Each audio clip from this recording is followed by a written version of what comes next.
Right. Video time. um, there's lots to cover.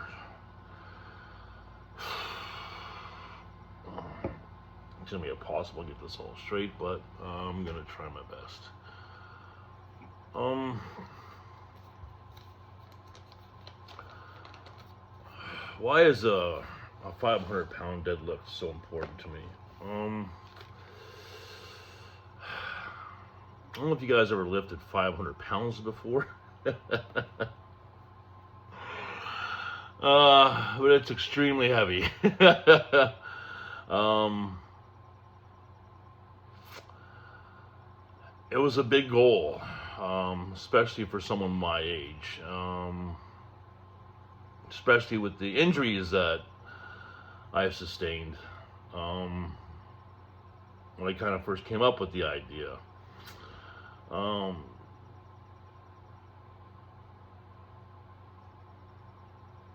I've always known. Um,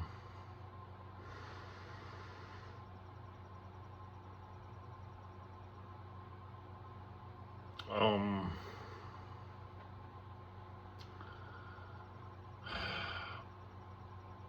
I've always known bodybuilding needed to be a part of my life, but I didn't understand why. Why? That was the question. And I just didn't until recently understand the answer to that question. um, Bodybuilding is a very selfish sport. By that I mean it requires a lot of time and a lot of attention. There's not a lot of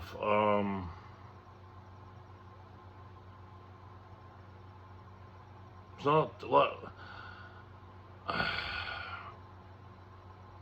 If you're really serious into bodybuilding lifestyle, there really isn't a lot of room for anything else. You throw a full-time job in there.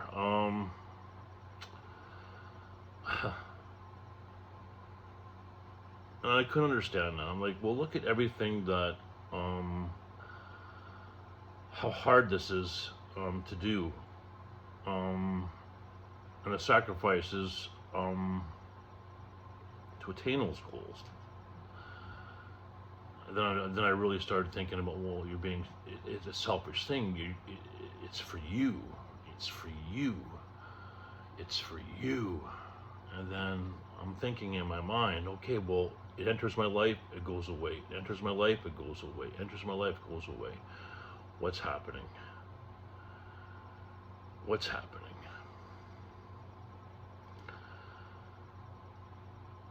You're putting your energy into things that are not making you unhappy, and things when you should be putting in things that are making you energy that should be making you happy.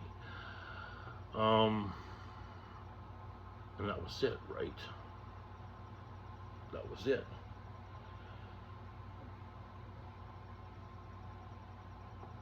Um,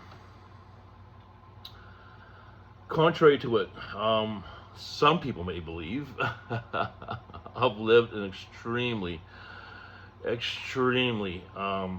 selfless life. Um, for some, that may be extremely hard to believe, but it's nothing further from the truth. In order to live that selfless life, there was some selfish things I needed to do, right?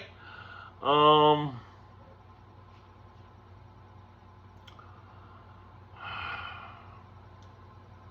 and the goal of the 500-pound deadlift is telling me if you can achieve that,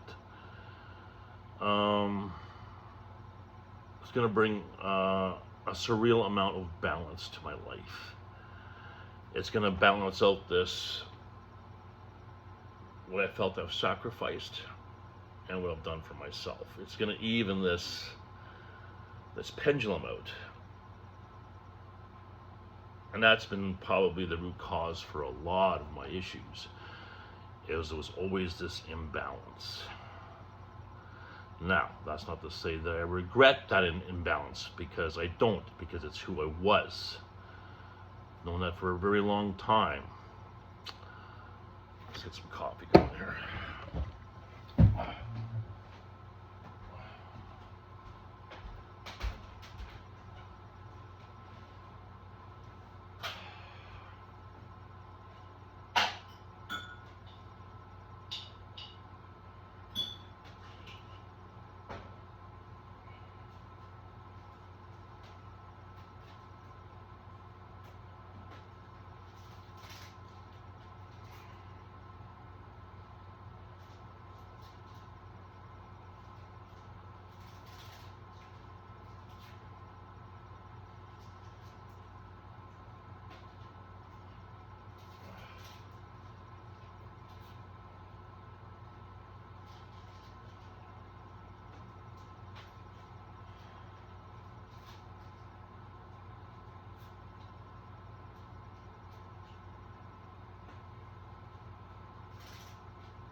What's with the nice shirt? Or I should say, what's with the different shirt? You haven't seen it? I have a job interview today, so gotta look presentable, right? Oh, where the fuck was I?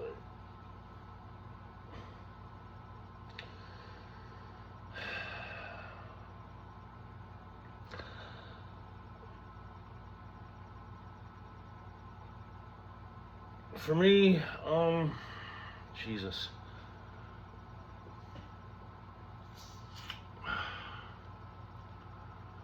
I don't, I think astrology's fun. You know, there's definitely some entertainment value there.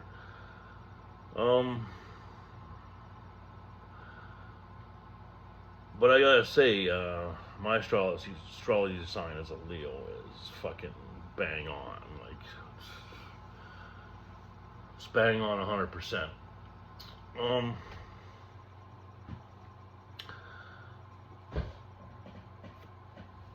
This need to protect.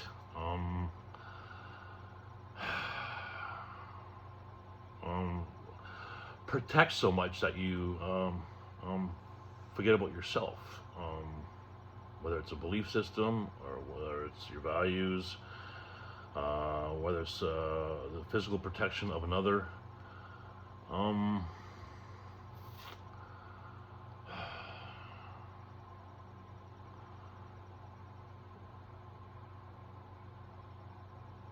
That's what a man does, right? But also a man needs to do a lot more than just protecting, right? I think it's fair to say that it was one-dimensional that way. But being raised with a single mother, man of the house, was there really any other way to be, right? And then playing that role at a very, very young age,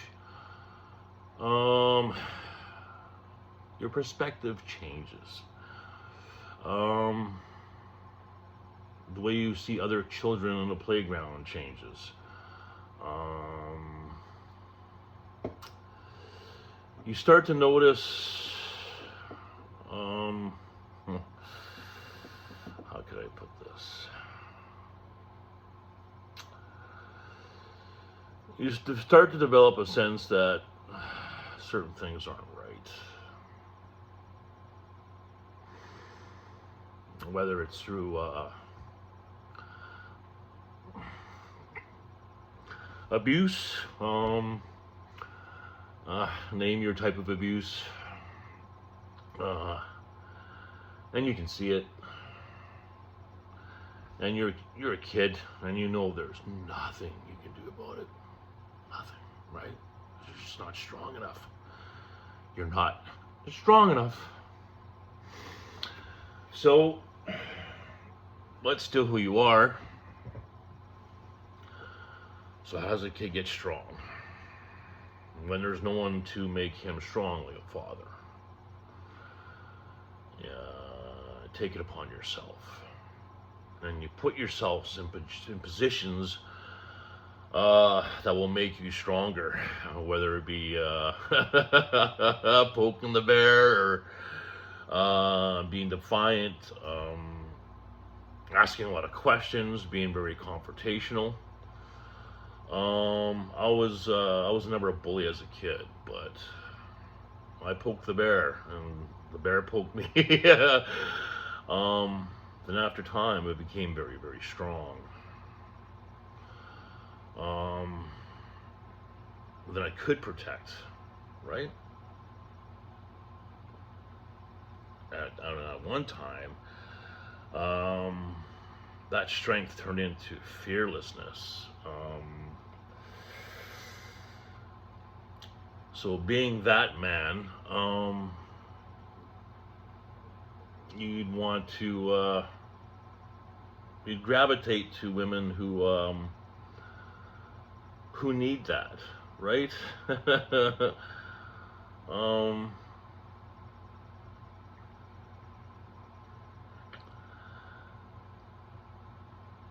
And then at one point, in your life, then things start to change a little bit, right? Because as you grow older, you start getting relationships. Then your perspective changes again, because now you think to yourself, well, okay, this happened to you. I understand that. Why are you not doing anything about it? Or, okay, well, I've been in relationships now. I know things domestically can get bad between two people. Two people argue, and emotions get the best of them. And then, and for example, like, then my perspective of my mother would change, because now you know that, oh, maybe it wasn't just his fault. Maybe she played a hand in that too. So the waters get a little muddy, right? I'm talking from a protector's perspective. You know,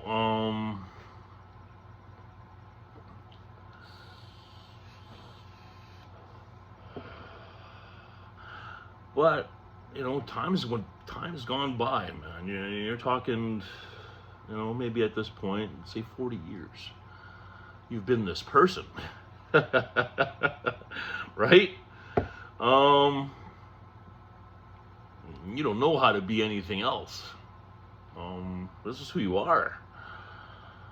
I should say I am. Me talking to the third person. That's my craziness. And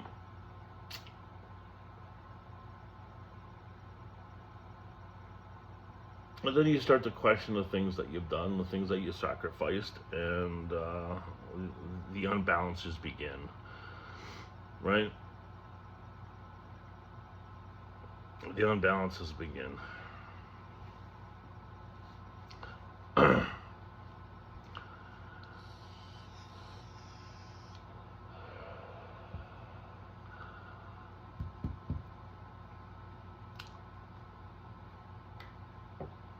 So then where's the tipping point?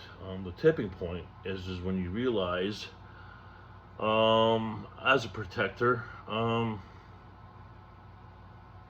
things that you love the most, you lose. right? So it's your kind of your worst fears coming to fruition. Whether it's through a loss of a relationship, you thought you were doing the right thing. Whether it's through someone who was very close to you that passed away that you couldn't protect.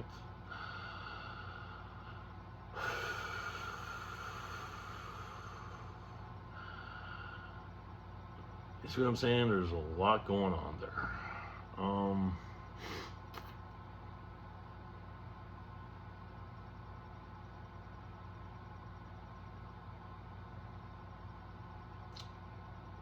So 500-pound deadlift.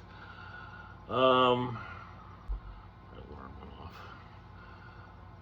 So a 500-pound deadlift, a very, at the time, thought was a very unattainable goal.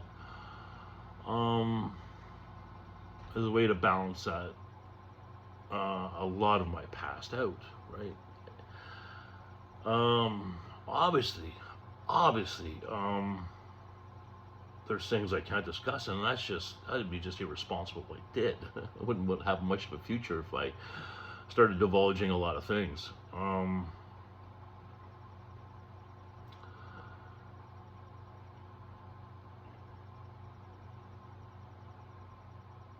So my decisions have to be about balance. They always have to be about balance now. Because what happens as soon as the pendulum starts to swing in a way for that's doing things that's not making me happy, that's sacrificing for another, which I hate, but it's the reality right now. I start damaging myself, and I do that so I can be a better protector, right? It's fucked, I know, but that's what it is. When someone has nothing, you can't defeat them. I developed a lifestyle where I became, it's just, how do I fucking explain that? You just couldn't beat me. You couldn't go as far, you couldn't take things far enough. I don't know how to explain this. It's not a way for a human being to live. It's not.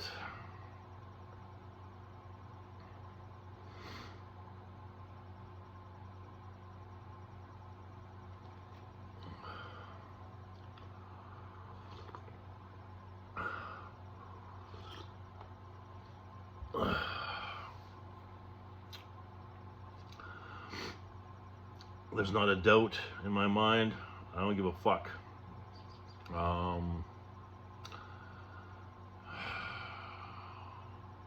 Mental illnesses, bipolar, anxiety, PSTD, schizophrenia. I don't know, name your fucking thing.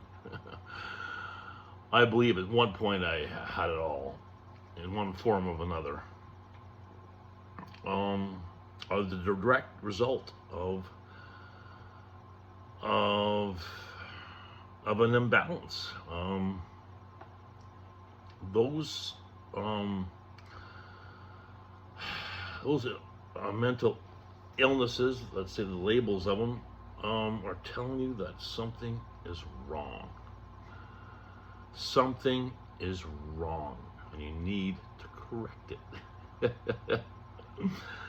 Now, obviously, that can be pretty daunting challenge for some, especially if you're in the wrong environment. If you're in the wrong environment, you just got no fucking chance in hell, right?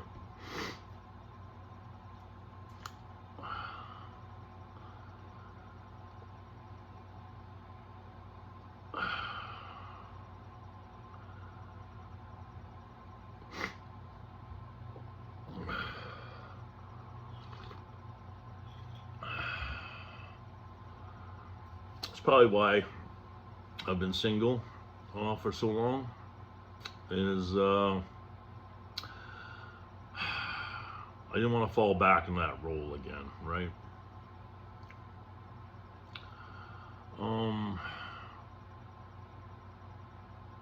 The relationship that I have been in the last 5 years,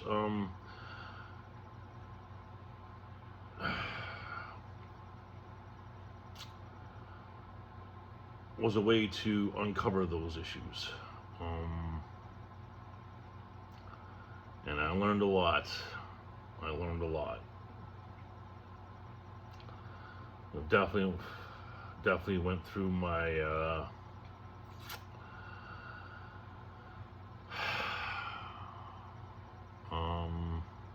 my paces with her.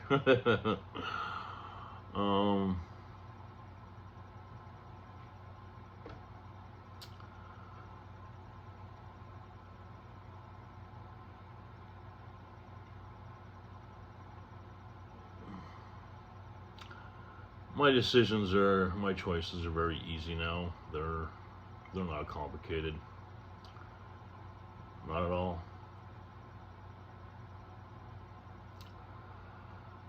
Getting there was challenging, especially the route that I chose to do it, without SSRIs and all that shit. Now, I want to be very clear. I'm not saying that I'm any better, any stronger.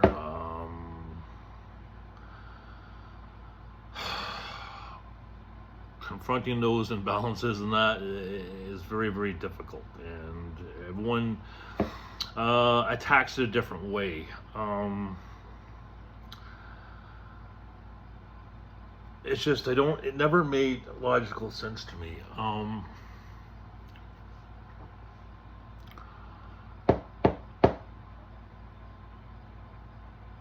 To mask something that's telling you that something's wrong.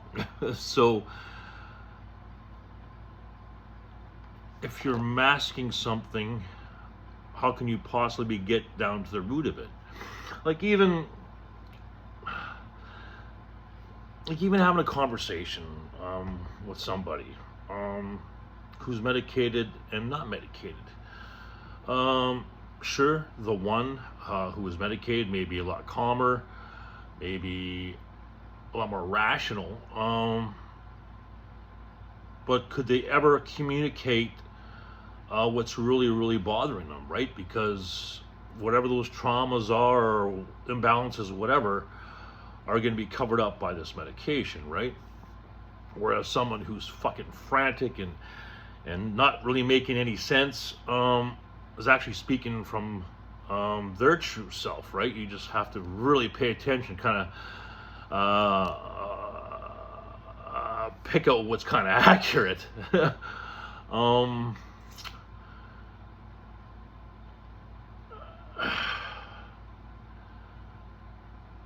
It is extremely fascinating stuff. But it can also be a mind fuck if you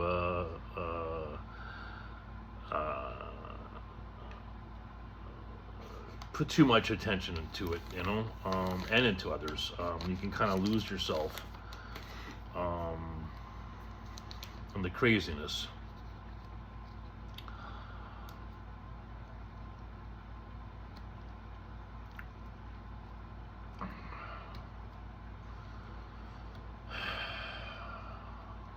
Vision rules the nation. Television rules the nation. Television rules the nation. Around the world. Television rules the nation. Around the world. Television rules the nation. Around the world. Television rules the nation. Around the world, the world, the world.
Our work is never over.